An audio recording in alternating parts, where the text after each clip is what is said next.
Thơ đa video ấy mà, thơ đa video lang lửa ấy. Thơ đa video á. Ta. Ta. Đấy bà, vậy cho khóm á.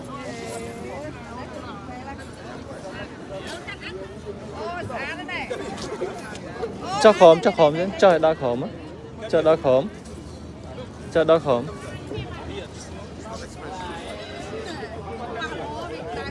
Ta đa. Môi pi bay đa.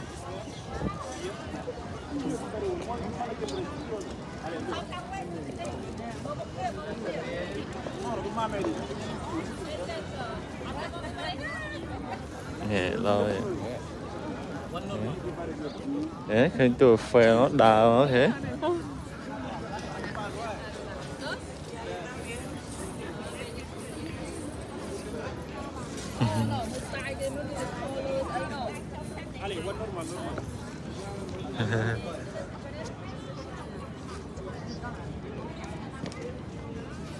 Thưa phê nó hướng chân Jackie Chan về rụt với chị ấy cho hoa vậy.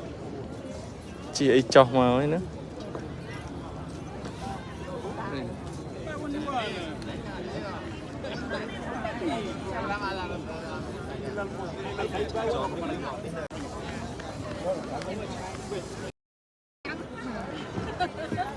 Phát hú cô phát sờ lắng trên nào.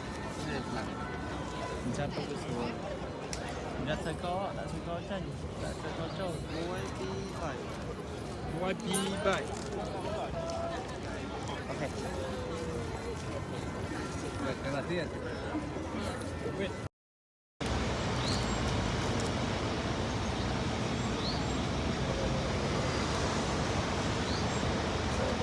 Tôi phải là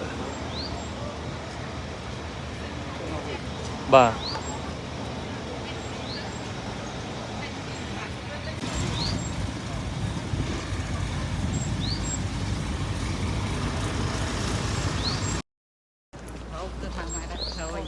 Cháo.